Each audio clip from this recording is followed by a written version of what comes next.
Добре. Разкажете ми малко повече за това, как учихте в Гюмюрджина. През кои години се случи? Най-напред ще почна от това, как стигнах аз да замина за Гюмюрджина. Добре. Роден съм в много бедно семейство. Майка ми беше неграмотна, но с много силна памет. Тя още в детските години ме научи на едно стихотворение: градинка с рози си имал, когато бил Христос дете, поливал и си мечтал красив венец да си сплете. Щом розите цъфнали, събрал еврейските деца, на всяко дал по цвете, останали горе стъбелца. Какъв венец ще си сплете, що в други рози нямаш вече? За мене има шипове, отвърнал Христос блага реч. Това стихотворение аз го казвам на едно от ученическите тържества. Тогава имаше традиция учениците да дават тържество. И се събираха майки, бащи, момент да се, така повод да се съберат, да се видят. И учениците излизаха, кой с песничка, кой стихотворение. И аз излязам и казвам това стихотворение. На първи ред седят попа, имахме свещеник, природно интелигентен, директора на училището, кмета. На попа това му прави впечатление и казва на майка ми: това дете ще го водиш на черква. Винаги! И тя ме водеше. След това попа ме привлече да режа нафората и да разпалвам кандилницата. Завърших аз прогимназия, завърших и добре. И попа казва на баща ми: това дете трябва да го учиш. Абе, дядо попе, как да го уча, бе? Нямаме никакви средства. И попа издейства от общината да ни отпуснат на нас еднократна помощ. На мене, на Тодор Калайджиев и на Георги Кадиев. Отпуснаха ни известна помощ, аз не помня каква и не я знам. Баща ми взема, с тия средства ми направиха ученическа форма. И замина за Гюмюрджина. Замина за Гюмюрджина Тодор Куртев, замина, той води братовчетка на майка ми. Замина в Гюмюрджина като прислужник в училището, дадаха му там къща и отидох аз да гледам, те имаха близнаци за наема. Заминах аз без обувки, с налъми. Аз обувки в Гюмюрджина не сложих. Още от първите месеци очевидно съм направил добро впечатление на учителите. Учителя по химия ме вземаше да му помагам на масата за опитите. А там имаше с много облечени синове на колониалната система, така да се каже. Много колийски управител, на началника на полицията, много добре облечени. Гимназия изкарах четвърти клас, пети клас. За мой късмет има едно понятие късмет. Това не случайно народа да го използва. Да имаш късмет. Късмет да имаш. За мен беше късмет, че попа се оказа в нашето село. Че попа успя да разбере и успя да помогне така, че аз да отида да следвам. Попа, свещеника, Величков. Така и там, в Гюмюрджина, завърших аз четвърти клас, пети клас почнахме. Пети клас, аз вече пети клас, вече бях заедно с един богаташки син. Брат му беше кмет в Шипчи, едно голямо гръцко село. А мизерията в Гюмюрджина беше, да не казвам, неописуема. Много голяма мизерия. Даваха ни по 300 грама царевичен хляб. Аз като го взема от фурната, докато си отида, с очите го изяждах. Помъничко и ми свършваше хляба. А такова беше условието, всеки да си яде от хляба. Там се готвеше някакво ястие. Но хляба всеки, колкото има хляб, толкова. Пети клас живеех с него. Но пети клас, първи курс, като завършихме, връщаме се за коледната ваканция и ще се готвим да заминаваме за втори курс. Заваля много обилен сняг. И трябва да тръгваме. В този момент идва прислужник и връчва на татко повикателна за запас. И баща ми казва: свърши, Павле. Повече няма кой да остане тук. 5 деца. Имаме животни, трябва да си гледат. Няма да можеш да заминиш. Аз се примирих. За мой късмет пак закриха гимназиите. Това е 43-44 година. Гимназиите ни признаха само с първия курс. Ни признаха учебната година. И така, гюмюрджинското ми така происшествие свърши с Гюмюрджина. Върнах се, това е след 9 септември. Вече. А колко деца от Черничево бяхте в Гюмюрджина по това време? 3 души. Трима? Трима души. Кои бяха другите двама? Другите Тодор Калайджиев и Георги Кадиев. Да. Добре. Как се пътува от Черничево до Гюмюрджина? Пеш. За колко време? То е много дълго. Така. Едно време черничевци са отивали там на пазар, но това се е случвало рядко, защото разстоянието е голямо. Така, пътувахме цял ден. Стигаме до Рижана Сър. В Рижана Сър имаше 2 български семейства, които вече смяташе се, че Беломорието ще си остане наше и те бяха решили да отидат вече там да живеят. Едното семейство беше първа братовчетка на баща ми. И ние оставахме една вечер там на гости и на другия ден още 25 км до Гюмюрджина пеш. 8 пъти съм го минавал това разстояние. От тук до Гюмюрджина. Това са повече от 80 км. Да. За 2 дни. Не може за един ден да се вземат. Още повече, че ние пътувахме с някакъв багаж. Да. Ние носим някакво ядене все пак. Защото не може да се разчита само да купуваш. А ние нямаме с какво да купуваме. Добре, вие на 2 пъти споменахте свещеника, Величков. Величков. Той е историческа фигура за село като Черничево. Той е македонски българин от Егейска Македония. Така. Разкажете малко повече за този човек. Така. Какво още той направи за нашето село? Освен това, че той е инициатора за училището. Това беше рядко училище нашето. Направено с такъв разчет да има баня за учениците. Училището просторно.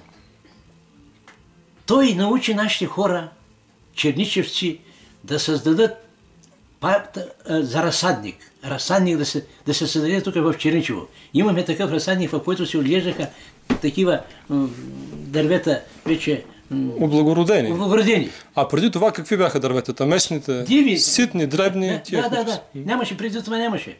Той орехи, череши, ябълки в разсадника се отглеждаха и хората така почувстваха, че има нещо ново, че нещо напредничало. Тогава се появиха и първите домати.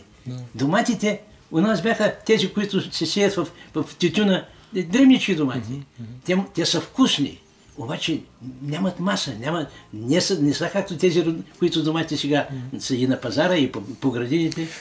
Значи въобще отец Иван е помагал за всяческия напредък. Освен това, той беше и като лекар на селото. Той винаги имаше някакви лекарства при себе си и той, например, много помогна на моята сестра. Моята голямата сестра падна и беше в безсъзнание, така беше се трошила главата. И най-напред тичаме при попа. Той казва, веднага ще трябва да я завидите в кожа. Така. И татко закла едно агне, загубихме я в кожа. И сестра ми доживя до 72 години, 82 години. Така. Нормално си беше всичко. Освен свещеника, кои бяха други личности от това време, когато вие сте бил съвсем млад в Черничево? Хора, които заслужават да бъдат споменавани с добро. Това е Тодор Чурбаджиев. Тодор Чурбаджиев беше секретар бирник в Голямо Каменяне. През кои години беше това? Ами това беше, значи, годините, доколкото аз почвам, 34-35 година до 44-та година. Той след това беше и кмет. В селото той се очертаваше природно интелигентен. Тодор Чурбаджиев. С държанието си, така, с голям авторитет беше в селото. И той винаги нашите хора ги е посрещал с уважение, с готов да помогне. Тодор Чурбаджиев. Той заслужава да бъде отбелязан като личност, която заслужава внимание и така признание за неговият принос за Черничево. Някой друг от това време, от онази епоха? Друг, този Никола Вълков. За мен Никола Вълков. Никола Вълков беше известно време и кметски наместник тук. Но Никола Вълков е вземал много активно участие тук в тия ужасни дни, когато идват болшевиките. Башибозуците, когато идват. Той знаеше много неща. И аз съм уверен, че учителя Лазаров от него много данни е успял да събере. Той е бил вече със събудено чувство за така да събере данни за един от учителите и други учители имало тук. Примерно, дали има нещо, което вие да си спомняте Вълков да е споделял или да е известно за неговите дейности като по-млад през тази 1913 година? Дали нещо вие лично сте чували? Сега, аз много ми беше приятно да седна около него. Така, разговаряхме, много често той се интересуваше за моите виждания за Гюмюрджина. Така и много интересно. Сега се припомням как ме е разпитвал той, какво е моето отношение към учението, какво е моето отношение към такава обстановка. Проявяваше интерес, който и в мене е събуждал едно чувство да анализирам, да преценям това, което върша, това, което наблюдавам, това, което ме очаква. А по отношение на неговото участие за 13-та година, това е много голям мой пропуск, че не съм се съобразил да попитам нито него, нито баща ми, нито баба ми. Аз затова много остро се осъждам. Но вече миналото време не мога да го върна. Добре. И затова съветвам всичките мои близки, записвайте, интересувайте се, питайте, събирайте информация. Тази информация един ден ще ви помогне да си обясните някои неща, да предадете някои неща, да съдействате за изясняването на някои проблеми. Според вас на какво се дължи това противоречие? Село пълно с толкова много будни хора, с толкова природно интелигентни хора, които са задопринесли много за напредъка на цялото ни общество въобще, във всякакви аспекти. Така. Да не се мобилизира и да не успее да събере собствената си история. Това ми напомня, знаете ли, това е като художниците, например. Художника почва да рисува, създава гениални платна, изобщо не му остава, например, време да напише коя картина как я е описал. Да. Тоест ние имаме делата на черничевци във всички аспекти. После ще говорим за вашето образование. Други ваши родственици имат изключителни успехи в областта на спорта и така нататък. Да. В най-различни дейности, но според как е станало това? Така. Сега, всеки по-отделно сам си е пробил пътя в живота. Но ние сме имали тук център, някой, който да прояви инициатива, черничевец, да събере тези отделни индивиди, отделни специалисти в отделни области, да ги събере за една обща идея черничевска. Не сме имали такъв. Това е сериозен наш пропуск. Вие се явявате сега и поемате една инициатива благородна. Искате това, което е останало, това, което може да се намери някъде, да се събере, да се изчисти, да се подреди, да се поднесе като един документ за историята на селото, за настоящето и бъдещето на селото. Не е имало такъв. Сега мене живота ме лашна. Аз тук в Черничево съм бил словом и цифром 8 години.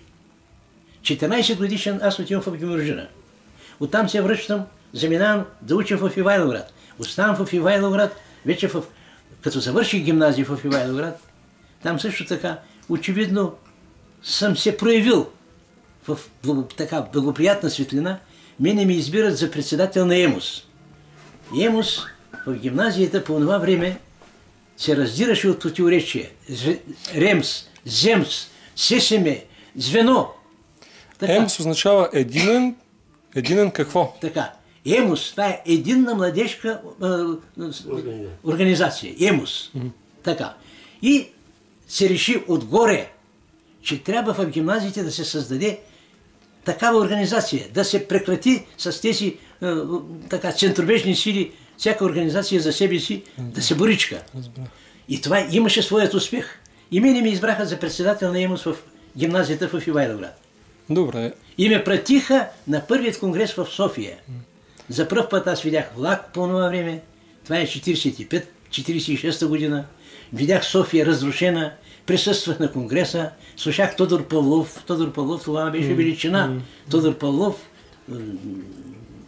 няма какво да ви обяснявам. Това е с изключителни заслуги за развитието на нашата, не само философската наука, Тодор Павлов. И след това останах в младежките организации и може би благодарение на тая моя активност бях определен да следвам Съветския съюз. Това исках и да ми разкажете. Така. Какво се случваше там? Къде? В този процес на образование. Защото си спомням, че когато ми говорихте за Гюмюрджина, когато трябваше да се ориентирате професионално, Така. вие ми споменахте, че сте помагали на учителя по химия. Да. Значи няма нещо случайно. Аз не знам защо учителът към мене се е насочил. Очевидно в уроците по химия аз съм проявявал такъв интерес, нещо, което и в него събудило някакви асоциации да се насочи към мене. Имаше други ученици, много по-добре облечени, така, на предните чинове седяха, навираха се в ушите му. Той извиква мене, аз да му помагам там по химия. Добре, и отидахте в Съветския съюз и всъщност вие това учихте, нали така? Да. Химия. Аз мечтаях за друго, аз мечтаях за агрономство. Мене земята ме е привличала винаги и аз продължавам да съм род на земята. Аз не мога без нещо да чувъркам. Нещо трябва да правя с земята. На нещо трябва да сложа там. Към нещо трябва да се грижа. И как избрахте тогава химията вместо... Така. Как избрах ли? Аз се бях насочил към агрономството. Да. Това става в Москва. И вече съветското правителство е обявило в кои институти, какви специалности. Агрономството беше в Тимирязевската академия в Москва. Оказва се в групата дъщерята на един заслужил от София, активен борец, която така, къде да я определят? И тя казва, аз искам да остана в Москва. И този, който определяше, очевидно е свързан или не да знам, зависим ли, така, тя ще остане тук тя е родена в София, тя е живяла в столицата, тя ще остане тук в Москва, а вие ще отидете в Казан химия. Или ще трябва да се върнете. Ви представите ли си да съм там в Москва, да ми се предлага да следвам в Съветския съюз висше образование, и аз тогава се съгласих и се заех с химията. В най-сложната химия. Но може би не е случайно. Не знам. Щом като учителя по химия... Така, да. После, като се върнахте. Така, като се върнах. Най-напред следвах аз в Казан. Това също не е маловажен период. Как аз съм погледнал на съветската действителност. Но сега може би не е момента да разказвам за нея. Завърших аз висше образование, върнах се и намирам, че съм определен за асистент в политехниката. Асистент в политехниката. Аз вече бях семейен. Имаме син. В София нямам никой познат. София си иска жителство. Заплатата 83 лева. Нямам квартира. И аз все пак се чувствам вече като глава на семейство. Житейският проблем при мен застава с цялата му сериозност. И виждам, че не мога да остана в София. Не мога. При тези условия, при тези проблеми, които аз не виждах как ще ги реша, не можех да остана. И решавам да отида в промишлеността. Отивам при ректора в политехниката и казвам, не мога. Колега, ще сбъркате. Това место е много важно, ние разчитаме на вас. Казвам, не мога. Що не можете? Добре, колко, значи 83 лева за академична работа. Да. А колко беше, например, в реалното производство? Така. Повече беше. Повече беше. Да. Значи да се плаща малко на научните работници не е нова традиция, само последните години. Не е нова, разбира се. Така. Да. И аз се отказах. Разписаха ми бележката, че съм свободен от разпределение. Аз съм по разпределение, аз съм на държавна така, издръжка бил. И трябва да слушам каквото държавата ми нареди. Като ме освободиха от държавното разпределение, и аз се чудя къде да вървя. Месец август, горещо, и вървя по улиците и така се отзъртам. Какво стана сега? Взимах аз едно решение, без да имам по-нататък другото. Решението да се откажа го взимах. А къде ще отида? И се насочвам към Костенец, там имаше завод за бои. Аз съм завършил най-сложната специалност производство на бои и красители. Бои. От въглища най-напред се получава нафталин и по-нататък от нафталина се получават отделни съединения и се получават червена, зелена, синя, жълта боя. Сложни процеси, много сложни. Катализатори, давления, температури. Да. Но минавам по Денково и виждам медицинска промишленост. А ние сме синтезирали аспирина. Аспирина това е натриева солна аскорбинова киселина. Сигурно звучи много просто, ама за мен е сложно. Така, и влизам аз в медицинска промишленост с надежда, може би, че нещо ще намеря. Отивам в кадри, посрещаме един Димитров, който е бил имаше лекарска експедиция в войната с Корея. По това време средата на 50-те. Да, беше свършила войната, но той е бил там и се е върнал. И казвам, какво казвам? Ме пита. Казвам, работата си. Няма работа. Викам, бе, за инженери нямате ли работа? Ама вие сте инженер. Викам, да, аз съм инженер в Съветския съюз. О, имаме работа. Имаме работа за вас. Ние откриваме пеницилиновия завод, търсим сега кадри за пеницилиновия завод, ще ги пращаме на специализация в Съветския съюз. Точно такъв човек не трябва. Така. И аз захапах въдицата. Така, бяха се събрали там главният инженер, началниците на цехове, началника на микробиологическа лаборатория. Заведеме началника на кадри, вика, ето още един кандидат. Да, но заминаването на специализация е през месец март. Това всичко става през месец август. Но казвам, да тогава аз какво? Казва, аз се познавам добре с Георги Павлов, главен директор на химкомбинат Димитроград. Ще му се обадят да те взема до тогава. Убеди му се и аз заминах за Димитроград, началник смяна в азотна киселина. Чува ли си за азотна киселина? Чувал съм, но сигурно нещо сложно като пеницилин и аспирин. Така. И заминах за Димитроград. Бях там. В химическия? Да, началник на смяна. Там така се случи, че най-напред се скарах с партийния секретар, след това се скарах с директора, с главния директор. Обаче, така, останах си на работа. Но, дойде време да заминавам и отивам на директора, казвам, аз моля да бъда освободен. Не дей, ти ми харесваш. Ти тук имаш перспектива. Казвам, не мога да остана. Аз вече съм дал дума за пеницилиновия завод, освободи ме той. Заминах 5 месеца, бях в Киев на специализация по пеницилиновото производство. Върнахме се, пуснахме завода в Разград. Първият пеницилин, който се произведе в нашата страна за търговията, беше от моята смяна. Аз бях началник на смяна. Значи вие навсякъде сте пътували. Навсякъде, където има такъв вид промишленост. Семейството ви с вас ли беше? Кой? Вашето семейство? Да, дойде семейството. Навсякъде с вас? Да, дойде семейството. Димитроград, Разград. По-нататък къде? Къде ви отведе професионалния ви път? По-нататък. Така. Пеницилиновия завод се спречках с главният инженер. Може би такъв ми е характерът, не знам. С главният инженер спречкането стана още в Москва. Главният инженер завършил РАФ-ФАК с високо самочувствие, но ниска и техническа и обща култура. Но самочувствие е голямо. Завършил РАФ-ФАК. Може би някакъв актив преди 9 септември, но не знам. Спречкахме се в Москва. Много сериозно. Второто спречкане стана в пеницилиновия завод. Сега не искам да ви споменам така причините за спречкането. Аз и сега смятам, че съм бил прав. Така, но спречканията с него имаха за мене неприятни последици. Той ме лиши от премии. След това постави въпроса пред градския комитет, че аз съм провеждал неправилно занятията по политпросвета. Тогава се водеха такива занятия. Така. Но още в пеницилиновия завод имах аз възможност и така търся с нещо да се заема. Освен пряката работа, която като началник смяна имам да върша, с нещо трябва да се занимавам. Някаква идея трябва да има в главата. А те в мене по някой път навираха. И една такава идея ми се роди и така ме обхвана. Не можем ли тялото от мицела, като получаваме пеницилин, това е гъба.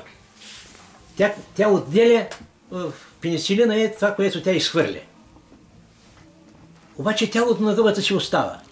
Ние като вземем това, което тя е отделила, тялото го изхвърляме в реката. Но вече имаме информация, че то може да се използва за храна на прасета. Той има такива съществени още хранителни свойства. И на мене ми се роди идеята, не можем ли тая храна, която вече е използвана, след известна преработка да я върнем отново за храна на пеницилиновата гъба. Както човек може да се храни с човешко месо, нали може? Може, като се налага. Като не знае, така, може да го яде, месо. И тази идея като ме обхвана, и привлеках аз и другите инженери, запалиха се и те, и почнахме да търсим, при пеницилиновото производство, когато се филтрува, вече той е разтвор, който е отделен от пеницилина, от гъбата, трябва да се използва висока температура, за да се получи коагулация. Коагулация, това е пресичането. Това е коагулация. Пресичането за да може да се отфилтрува. Иначе замазват се платната и не може да се филтрува. Така, не можем ли ние да намерим някое химическо вещество, което да пресича, както млекото може да се пресича от оцет. Нали, може да се пресича. Така, може по някой път се пресича, когато нещо е нарушено. Но и оцет, ако му се сложи и се кипне, се пресича млекото. Така. И почнем да работим върху това. Обаче и на активацията или активността на пеницилина при филтрацията пада по някой път от 19 милиарда, тя стига до 11 милиарда. Всичко това се залува. Почти 50%. И ние търсим някакво решение. Отивам аз при директора, даденето е една саичка, там почнем да събираме оборудване. И вече търсим къде да търсим някакво решение. И решихме, че трябва, заедно с нас беше един инженер, който е завършил в Германия, с висока такава техническа грамотна подготовка. Той казва, трябва да намерим отпадъци от нашите химически предприятия, продукти отпадъчни, които може би ще ни помогнат за коагулацията. Това са отпадъците при целулозно-хартиената промишленост, това са отпадъци при фармацевтичната промишленост, фузелови масла. И казва, ти трябва да отидеш в командировка, да вземеш от тия предприятия и тук ще ги изследваме. Отивам аз пред директора, казвам, директора се отнасяше благосклонно към тези наши идеи. Така, заминавам в командировка, през това време инактивацията пада. А ние, главният инженер, не го държим в течение. Той от някъде научил, че ние нещо търсим, нещо работим. И отива в цеха и казва на този Йорданов, вика, чух аз нещо, че правите, що ме държите в течение, бе? Какво става? Той му казва, Харитов е начало, като дойде, той ще ви разкаже. Така, спазваше се тази иерархия, че аз като ръководител на групата, аз трябва да водя вече разговори, така, по отношение на това, което правим, което смятаме да правим. Харитов, ние можем и без него. Връщам се, аз казвам, слушай, ти с този главен инженер не можеш да мириш брашно. Той е номенклатура на окръжния комитет на партията. Ще те смачка. Така ли? Пише аз заявление, моля да бъда освободен. Къде ще отида, не знам. За нас съм го, той заместваше директор и казва, съгласен. Това вече като така, той е съгласен и аз един месец, така беше тогава по кодекса, изкарах един месец и се тръгвам. Викаха ме да ме убеждава, да се откаже. Стигна до министъра на народното здраве, Петър Коларов. И той ми извика. Петър Коларов е руснак, той не е руснак, той е роден той е на Петър Коларов, на Васил Коларов син. Така, той отлично руски знае. Ну що? Що решили? Говорю, решил. Опита се да ме убеди, че не съм прав. Казвам, не, аз няма да се върна. Ние ще те съдим. Викам, съдете ме, бе. Аз не съм подписал никакъв документ, съдете ме. И заминавам, не знам за къде. Отивам в Димитроград. С надежда, че в химкомбината отново ще намеря работа. Отивам при главния директор Георги Павлов. Вика, падна ли ми сега? Нали ти казва да не напущаш? Викам, напуснах. Сега за тебе има в сироочистка. Сироочистка, това е най-тежкият цех. Сироочистка, всичкото мирише на развалени яйца. Сироочистка. Казвам, там няма да постъпя. Както искаш, друга работа няма за тебе. И заминавам за Кърджали. Отивам в Кърджали с надежда в Оголно-цинковия завод да намеря работа. Няма. Отивам в Горовсо. Няма. Сега багажа ми е в Разград. Аз съм в Кърджали. Сега на къде? Отивам в лабораторията и казват, има работа за лаборант, 6 разряд. Викам, добре. Това е най-ниският ли разряд? Да. И вземам аз мантата и постъпвам като лаборант 6 разряд. Това беше първото опърляне, така да се каже, на крилата ми. Ама не сте цепили много басмата на номенклатурата? Не съм. Така. И по-нататък как се развиват нещата. Известно време работих като лаборант, след това разбраха, че моите възможности са по-големи и не бива да оставам на лаборант. Дадаха ми инженерна длъжност, образуваха се окръзите, но още като в лабораторията, мене винаги са ме спохождали идеи. Прочетох аз една книжка за лети каменни изделия. Лети каменни изделия, тези лети каменни изделия, от тях се правят тръби, правят се плочки, там където има силно абрезивна среда или агресивна. Абрезивната тя износва, а агресивната разлага. Тия плочки могат и трябва да се използват в заводите, където се разлива агресивна киселини, които разяждат. Или пък да се използват където преминава агресивна среда, където вървят пясъци. Пясъците износват тръбите. Например, в обогатителните фабрики, за да се отнесе отпадъка до хвостохранилището, се слагат тръби.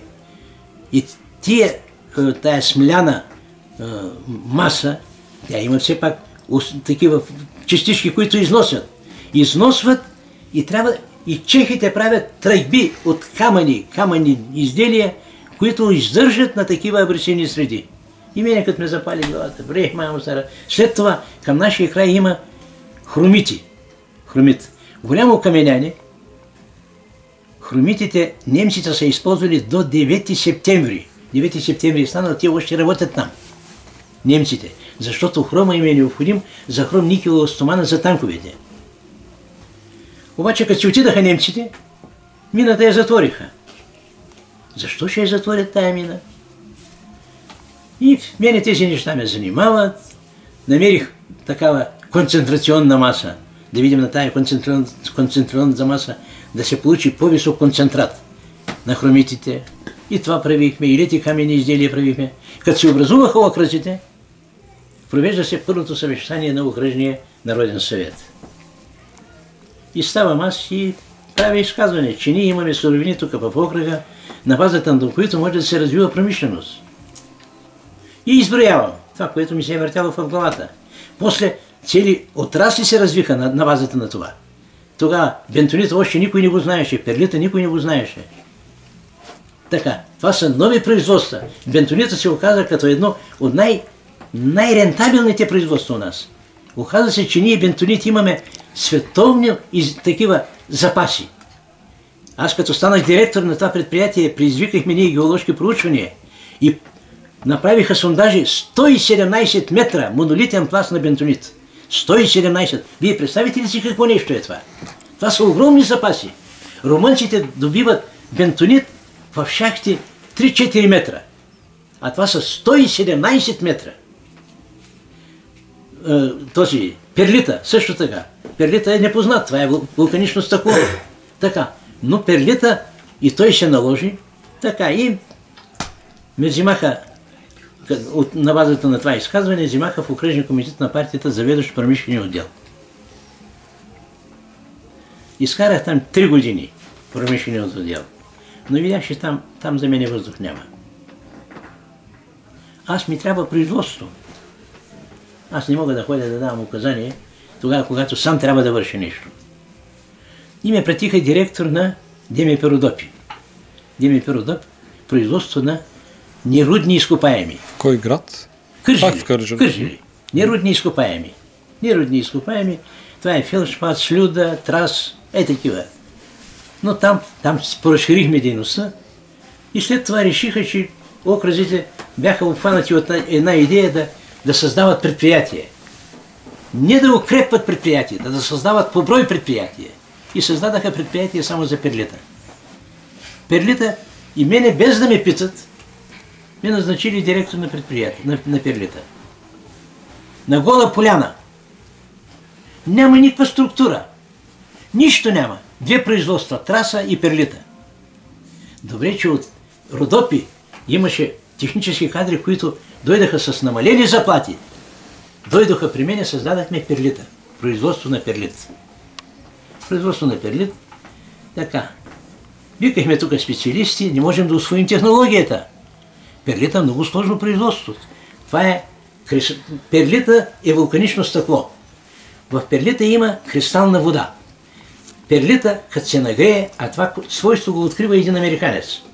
В Америка, наред с тези такива търсещите приключения, има и умни хора, са отишли в Съединените щати.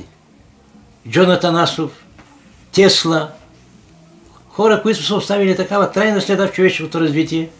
Един такъв американец така взема перлита, грамотен, знае, че има кристална вода, подлага го под нагряване и вижда, че кристалната вода, като така иска да излезе навън, тя раздува кристалите. И в този момент трябва да се отдръпне от зоната на температурата, да се запази структурата, като на пуканка.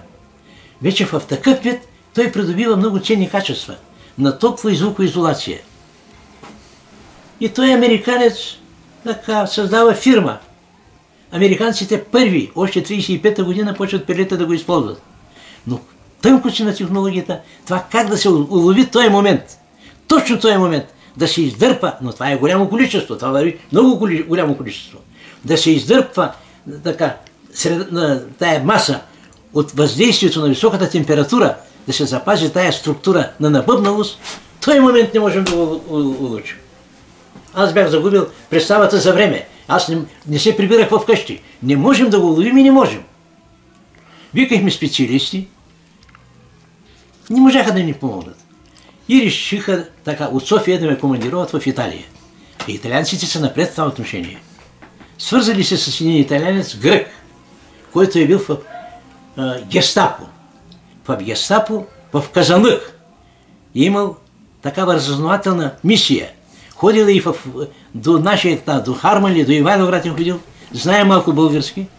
Но след Втората световна война той успява да създаде в Италия производство на перлит. Свързват се нашите, той приема да ни приеме нас и аз заминавам за Италия. И там видях къде е тънкостта. И се връщам, но преди това Тодор Живков, като министър-председател, решава, а тук Виденов имаше един в Кърджали. Виденов, секретар, първи секретар. Той много близко ме държеше, споделяше с мене, той е мой младежки ентусиазъм. И той разказва на Тодор Живков за перлита.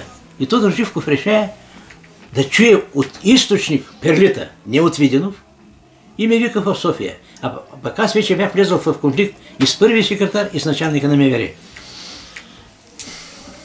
Така, Тодор Живков вика, чакай, и пращат заедно с мен тяхен човек. Да слуша какво ще приказвам аз пред Тодор Живков. Така, Тодор Живков, приемеме Тодор Живков, той не същ човек. При него и Начо Папазов. Айде бе, кой е това перлит бе, перлит? Харитов, Перлитов, казвам, кой е това перлит? Така. И аз разказвам какво представлява перлита и главно какви проблеми имаме. А имаше, той и сега си имаш така наречената щупена планина край Джебел. Тази щупена планина, 28 година, когато става в България много голямо земетресение, което най-големи поражения нанася в района на Ямбол. Даже там има такъв случай. Кола с биволи разцепва се и биволите пропадат. Академик Бончев, геолог, 1931-1932 година тръгва по тези разломи да изучава историята на земното кълбо, на пластовете. Това е най-благоприятната възможност на един геолог да ги види тези пластове вече разкрити и вече той проверява. Той знае какво да търси и му казват за щупената планина. Че там една планина, през време на земетресението, едната част пада надолу. Къде отива? Се открива една голяма част камък. Вулканично стъкло. Отива академик Бончев, казва вулканично стъкло. За нищо не става. Вулканично стъкло се троши като стъкло. Нито може да се гради, не може блокове да се оформят, нито за чекъл става. Вулканично стъкло. За нищо не става. Освен това се каза перлит. Да. Перлит се оказа. А ние нямаме път до там да отидем. И казвам на Тодор Живков. Има. Обаче, защото нямаме утвърдени запаси геоложки, ни дават средства. Без средства ние не можем да направим път. А нашето предприятие е бедно. Ние имаме само едно производство – трас. Гърчим се като змия на пясък, на сух пясък. Да, Тодор Живков записа, дойде там председател на комисията по запасите, Захариев, качихме го на едно магаре, закарахме го там, той видя тия запаси, вика, веднага ви разрешавам. Пуснаха средства, но там Начо Папазов вижда в мене, не да знам, нещо е видял, което аз не знам. След това, така, нещата, перлита тръгнаха. Ние почнахме да произвеждаме перлит. Произвеждаме много, обаче перлита не е намерил място в стандартизационните документи. Без стандартизационните документи не го използва за строителство. Няма кой да го купува. Чудим се, какво да правим? И аз съм на двора, книжни чували, взимахме от военните платнища, покриваме, гледам небето и се радвам да няма дъжд. Дъжд ако има, а перлита вече бълва. Аз се радвам, че ние смените преизпълняваме плана. Няма къде да го продаваме, нямаме средства. Да, през това време се създава инспекцията по качеството. Правителството, след като Тодор Живков направи една от големите си грешки, това е закриването на промишлените министерства. Когато държавата е собственик, ръководството на отделните отрасли трябва да се ръководи от центъра. Там се събира цялата информация. Там се разработва стратегията на отрасъла. Там са кадрите, най-кадърните кадри. Тодор Живков закри тези министерства и прати промишлеността по окръзите. Окръзите да разглеждат, да утвърждават плановете на предприятията. Директорите заинтересовани винаги да показват по-висока рентабилност, да преизпълняват плановете за премии. Началниците на ОТК по-рано се назначаваха от центъра, независимо от директорите. Сега директора го назначава началника на ОТК и началника на ОТК прибира разите към и слушам. Първо качество, всичко първо качество. И заваляха рекламации. И правителството се видя в чудо. И решиха да създадат инспекция по качеството.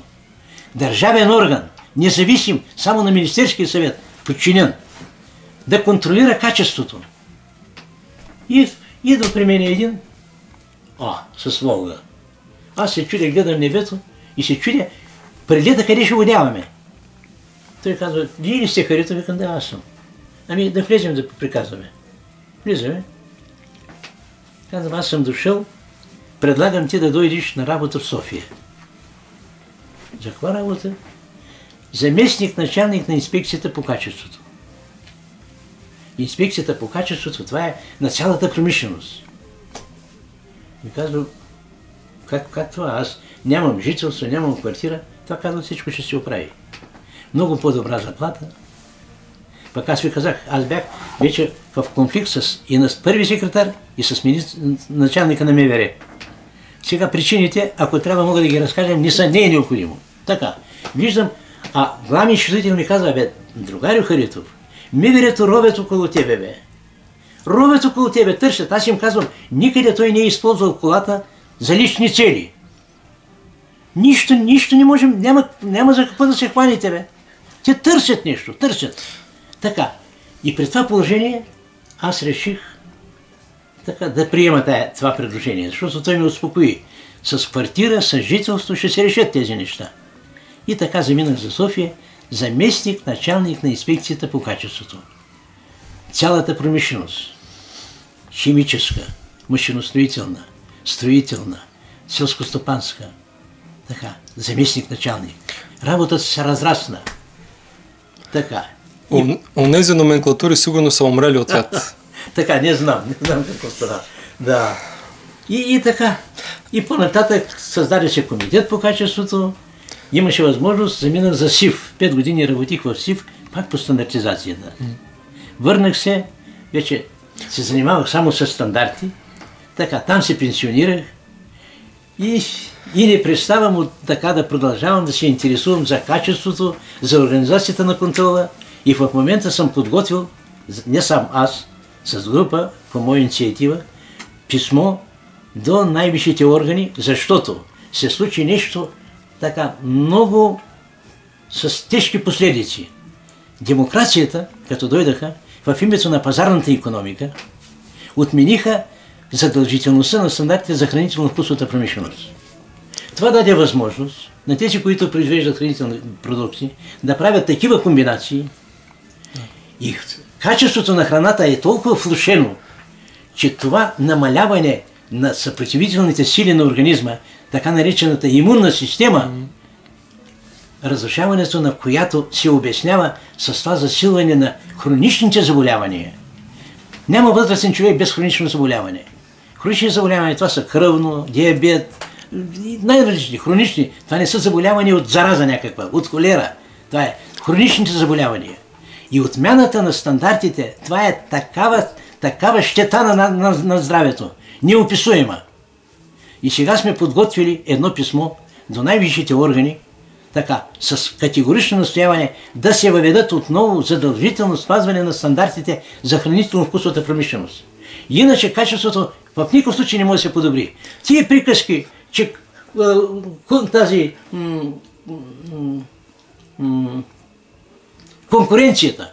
конкуренцията ще измисли кои са най-качествените да се наложи. Това е фалшива идея. Ти не можеш да разбереш така, да се срещнат тези, да са едно до друго конкурентите и ти да можеш да избереш това, което е по-качествено. Не можеш това да го направиш. Обикновеният човек не е в състояние да определи. Без контролен орган, държавен, независим, без задължително спазване на нормативните документи, няма друга гаранция, че може да се оправи качеството на храните.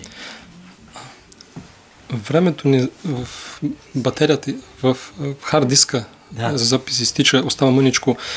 Бих искал така да опитам да затворим този цикъл. Той има още много неща за говорене, но да опитаме тук да направим един кръг. Да минем за Черничево. Това е проблема, че свърши. Но можем да продължим ще намерим някакво решение. Сега ще опитаме с вашата роднина, първо госпожа Колева.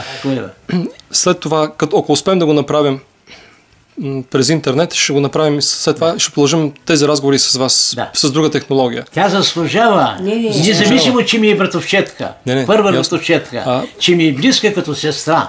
Тя заслужава така да я разпитате и да запишете това, което тя знае, това, което може, това, което тя е създала за България. Което е дала. Така, което е дала. Ние можем и друго нещо да направим. Когато установиме връзка, ние може да го вземем в нас и да продължите, вие ще се набележите Отлична идея. Хем не идва в нас 20 години. Време е сега. Добре, господин Харитов, господин инженер. Да опитаме наистина да затворим кръга. Вие ми споделихте голяма част от вашия живот. Основно професионален, но във вашия професионален път се разкриват и много от личните ви характеристики, личните ви качества, ценности, изборите. Не всички, но някои от тях. Да.